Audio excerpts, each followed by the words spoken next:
that support reconciliation with local Indigenous communities. That the keepers of traditional Indigenous knowledge in every community are worthy of honour, consideration, and respect.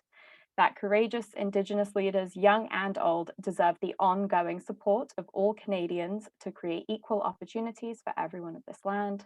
And that reconciliation will be successful when all Canadians have committed to learning about our shared past, listening to Indigenous truths, and pursuing a new and more inclusive, collaborative, and respectful path towards a better future. I encourage those who have not used this resource before to head to native-land.ca to learn about where they are located.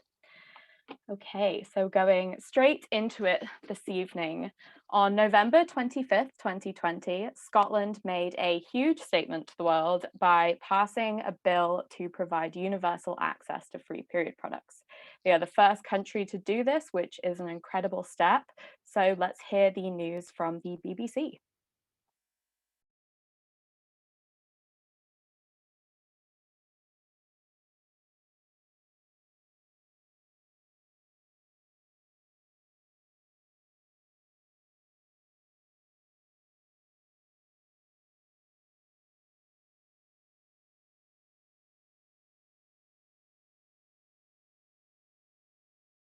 Of the vote on motion 23328 in the name of Monica Lennon is yes 121. Scotland has become the first country in the world to make female sanitary products free. It means the authorities have a legal duty to ensure items such as tampons and sanitary pads are available without charge to anyone who needs them. Tanya Dendrinos reports. An historic vote, years in the making.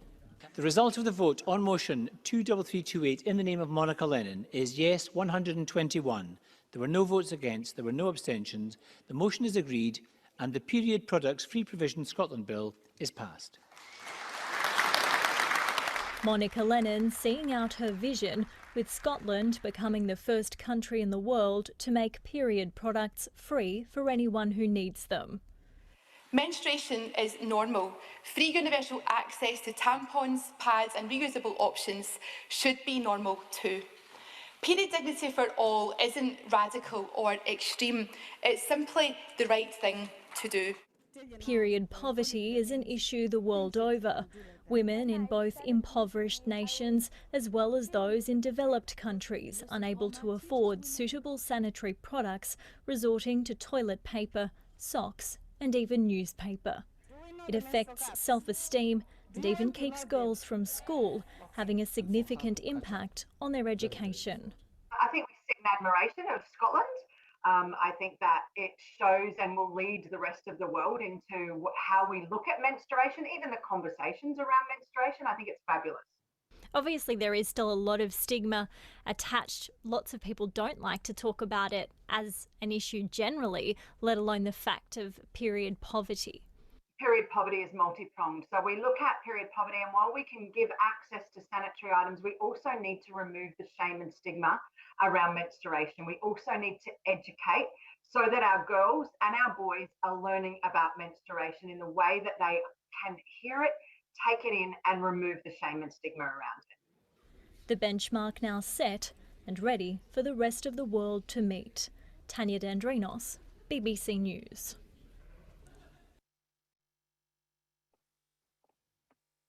Okay, so prior to any of this amazing news, Alison Piper, who is a director and writer in Glasgow in Scotland, had made a short film called Free Period. Alison will be joining us in just a few minutes, so please get your questions ready to put into the Q&A section because you will have a chance to ask those. I will pass them along, but first, please enjoy the powerful 7 minutes that is Free Period.